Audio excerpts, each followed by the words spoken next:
जो इस लिंक से जुड़े हुए हैं, मैं सभी पदाधिकारियों के प्रति अपने संरक्षक आदरणीय प्रोफेसर फूलचंद जी प्रेमी, हमारे मंत्री आदरणीय प्रोफेसर विजय कुमार जी, हमारे उपाध्यक्ष प्रोफेसर सुरेंद्र कुमार जी तथा अन्य जितने भी पदाधिकारीगण जुड़े हुए हैं या जो भी सुन रहे हैं, उन सबके प्रति अपने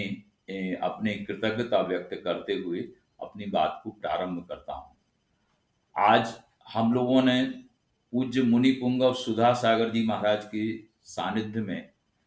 सागर में अखिल भारतवर्षीय दिगंबर जैन विद्वत परिषद के अधिवेशन में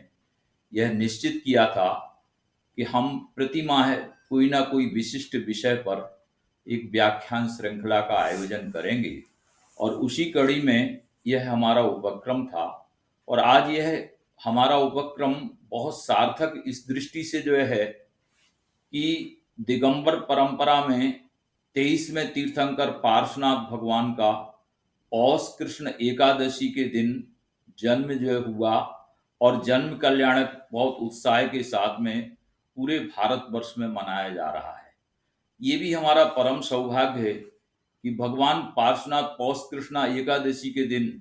चंद्र प्रभु भगवान का भी जन्म कल्याणक महोत्सव इंद्रों ने और हमारे बनारस नगर के पास में जो चंद्रावती जो है वहां पर बहुत अच्छी तरह से जो है मनाया जा रहा है। तो इस अवसर पर लाभ उठाते हुए मैं सभी आयोजकों को धन्यवाद देता हूं। प्रोफेसर फूलचंद जी प्रेमी ने जो राष्ट्रपति पुरस्कार से सम्मानित हुए, उन्होंने 23वें तीर्थंकर भगवान पार्श्वनाथ के बारे में अपने महत्वपूर्ण उद्गार व्यक्त किए और ये बताया कि पार्श्वनाथ भगवान ऐतिहासिक महापुरुष हैं, क्योंकि इतिहास पूरी पुरानी बातों को जो है स्पष्ट रूप से स्वीकार नहीं करता है, लेकिन बौद्ध साहित्य में उसके भगवान पार्श्वनाथ के प्रबल पुराण जो है मिलते हैं और जिस कारण से जो है ऐतिहासिक विद्वानों ने भी यह स्वीकार किया गया है कि ये श्रमण परंपरा जो तीर्थंकर ऋषभ देव से प्रवर्तित परंपरा थी, उसमें भगवान पार्श्वनाथ और तीर्थंकर महावीर ये दोनों ऐतिहासिक महापुरुष जो हैं जिनके संबंध में अनेक साक्ष्य जो है मिलते हैं। तो ये पौष कृष्ण एकादशी हमारे यहाँ इसलिए भी जो है प्रसिद्ध है कि भगवान पार्श्वनाथ ने जो तीर्थंकर पार्श्वनाथ के रूप में जो है प्रकट जो हुए, वो एक जन्मों की साधना नहीं बल्कि अनेक जन्मों की जो है साधना थी। और एक तरफ जो है जो कमठ का जीव है वो निरंतर उनको प्रताड़ित जो है करता रहा और दूसरी तरफ क्षमा के अवतार के रूप में भगवान पार्श्वनाथ सभी को मार्गदर्शन जो है देते रहे। आज सबसे ज्यादा जो है तीर्थंकरों की प्रतिमाएं जो है प्राप्त होती हैं तो भगवान पार्श्वनाथ की जो है प्राप्त होती हैं और भगवान पार्श्वनाथ की स्तुति से संबंधित अनेक स्तुतियां अनेक कवियों ने जो है लिखी। उसमें आचार्य कुमुद चंद्र ने कल्याण मंदिर स्तोत्र जो है लिखा, जिसमें पार्श्वनाथ भगवान की स्तुति जो है की और उन स्थितियों के साथ में आचार्य समंत भद्र ने जो है ये बात जो है लिखी कि वह सत्य विद्या का जो है प्ररूपण जो है करने वाले थे और उनके उपदेश इतने व्यवहारिक थे कि जन जन में वो जो है सम्मान को प्राप्त हो गए और इस कारण से चाहे श्वेतांबर परंपरा हो, उन्होंने पुरुषादाणी के रूप में भगवान पार्श्वनाथ को जो है उद्धृत जो है किया है कि पुरुषों में जो है सबसे श्रेष्ठ जो है महापुरुष के रूप में थे। तो इस प्रकार से क्षमा मूर्ति के रूप में भगवान ऋषभ देव भगवान ऋषभ देव की परंपरा में जो भगवान पार्श्वनाथ जो हुए, उनके द्वारा उन पर विपुल साहित्य का सृजन हुआ, क्योंकि पार्श्वनाथ का ये धर्म ऐसा व्यवहारिक जो है धर्म था जिसको धर्मानंद कोशाग्नि ने चातुर्याम धर्म के रूप में जो है स्थापित जो है किया। लेकिन वास्तव में जो अन्य परंपरा जो है वो पंचयाम भी उसमें जो है सम्मिलित था और पंचयाम में जो बहिद्धा दान विरमण की जो बात है उसमें भी स्त्री को जो है परिग्रह के रूप में जो है स्वीकार किया गया है। तो इस प्रकार से सामायिक जो मूलाचारकार ने जो है जो माने जो सामायिक का उपदेश जो है दिया, उस तरह की जो स्थितियों का बहुत सुंदर चित्रण हमारे जो है शास्त्रों में जो है मिलता है। तो इस तरह से भगवान पार्श्वनाथ हमारे लिए ऐतिहासिक महापुरुष जो हैं और उनके साहित्य के शोध ग्रंथ की जो है आज बहुत बड़ी जो है आवश्यकता है, क्योंकि मात्र जो है हम धर्म प्रभावना जो है कर लेते हैं, लेकिन तीर्थंकर महापुरुष, कलाकृतियों में तीर्थंकर महापुरुष, साहित्य में महापुरुष, प्राकृत साहित्य में महापुरुष, अपभ्रंश साहित्य में अपभ्रंश साहित्य में पार्श्वनाथ, इस तरह से डॉक्टर सुरेंद्र भारती जो है हमारे बीच में जो है जुड़े हुए हैं। उन्होंने पाषाणाचरी पर ही जो है काम किया।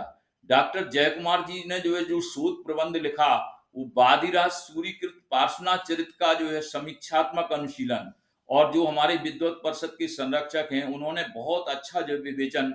उसमें जो है किया है, और अब तक जो भी परंपरा से जो है प्राप्त साहित्य है उसका उसका ऐतिहासिक विश्लेषण उन्होंने क्रमबद्ध तरीके से जो है किया है। ऐसी जो है ग्रंथों को जो है हमें पढ़ना चाहिए, जिससे पार्श्वनाथ के संदर्भ में जानकारी हुई। द्वितीय, युवा वक्ता के रूप में डॉक्टर आलोक कुमार जी को, यद्यपि बीच में जो है कुछ व्यवधान जो है आया, लेकिन उस व्यवधान को हमारे पंकज जी के माध्यम से तुरंत जो है एक स्थायी समाधान जो है मिल गया। हालांकि विजय बाबू ने जो है बहुत अच्छी तैयारी जो है की थी, हमारे विद्वत परिषद के महामंत्री भी जो है। तो इस तरह से ये निश्चित रूप से जो पूजन की जो परंपरा है उसमें हमें रहनसार ग्रंथ में जो देखने को जो है मिलता है कि श्रावक के लिए दो कार्य जो है अनिवार्य रूप से जो है बताए, और मुनि के लिए दो कार्य आवश्यक रूप से जो है प्रतिपादन किए। तो मुनियों के लिए तो स्वाध्याय और ध्यान की जो है परंपरा को निरूपित जो है किया, साथ में श्रावक के लिए जो है जो पूजा और दान, इन दो की जो है परंपरा को जो है प्रस्थापित जो है किया। तो इसका निश्चित रूप से हम भक्ति भावों के द्वारा ही अशुभोपयोग से शुभोपयोग में जाकर के अपना आत्म कल्याण जो है कर सकते हैं। और जब तक मोक्ष की प्राप्ति नहीं हुई है तब तक हमें सदार्चन, नित्यमय पूजा, इस तरह का जो विधान उन्होंने जो है बताया, क्योंकि भक्ति के माध्यम से ही हम लोग पढ़ते हैं, यह भव समुद्र अपार तारण के निमित्त सुविध ठही, अति दृढ़ परम पावन जथारथ भक्ति वर्णों का सही। वास्तव में भक्ति ही जो है संसार समुद्र से जो है पार उतारने वाली है। और उसमें जिनेंद्र भगवान की सबसे ज्यादा जो है, यदि निकट का संबंध जो होता है तो हमारा अभिषेक के संबंध में, अभिषेक के समय जो है होता है। तो निश्चित रूप से बंदे, हमारे यहाँ जो वंदना जो है की गई है, बंदे तदगुण लब्ध है, हे भगवान जिन गुणों को आपने जो है प्राप्त किया है वो गुण हम भी जो है प्राप्त कर सकें, इसके लिए हम आपकी जो है बहुत भक्ति भाव के साथ में अर्चा पूजा करते हैं। तो श्रावक के जो षट कर्म जो हैं उसमें देव पूजा को जो है महत्व दिया गया है, और श्रावक के षट कर्मों में देव पूजा, गुरुपास्ति, स्वाध्याय, संयमस्तपा, दानम चेति गृहस्था नाम षट कर्माणि दिने दिने। ये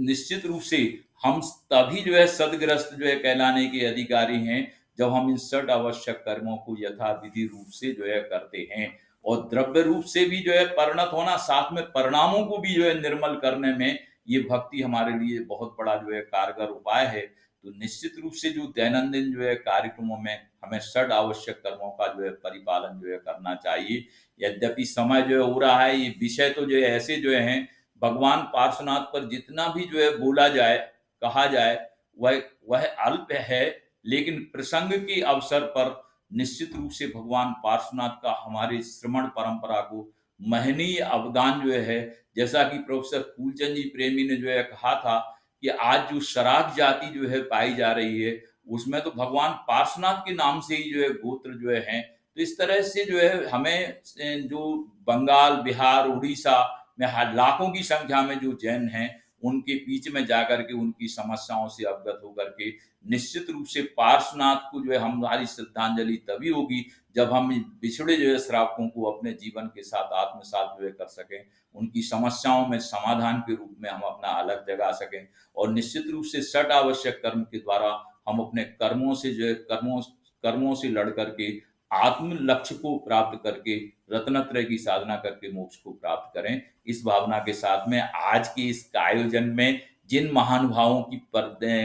प्रधानता रही उसमें मैं सभी के प्रति अपनी ओर से उनको हार्दिक धन्यवाद देता हूं। और ये चरण जो है जो प्रातः स्मरणीय पूज्य गणेश प्रसाद वर्णी जी ने जो पुष्पित और पल्लवित जो है किया, यह परंपरा हमारी चलती रहे। और इसी परंपरा में मैं देखता हूं कि भोगीलाल लेहरचंद रिसर्च इंस्टीट्यूट के जो डायरेक्टर हैं प्रोफेसर विजय कुमार जी, उनके माध्यम से भी अच्छी परंपरा जो है प्रस्थापित हुई है। जैन विश्व भारती से भी एक कड़ी जो है जुड़ रही है। इसी तरह से विद्वत परिषद के द्वारा एक ज्ञान दान के रूप में यह श्रृंखला अनवरत रूप से प्रवाहमान जो रहे और इसी तरह से विद्वानों का योग मिलता रहे। मैं सभी के प्रति, संजीव जी के लिए, डॉक्टर सुरेंद्र भारती जी के लिए, विशेष रूप से पंकज जी के लिए जो हमारे जो है आड़े वक्त में जो है काम आए, उनके प्रति मैं बहुत धन्यवाद ज्ञापन करता हूं और निश्चित रूप से यह श्रृंखला हम सबके जीवन में अलग जगाएगी। इस भावना के साथ में आप सभी के प्रति कृतज्ञता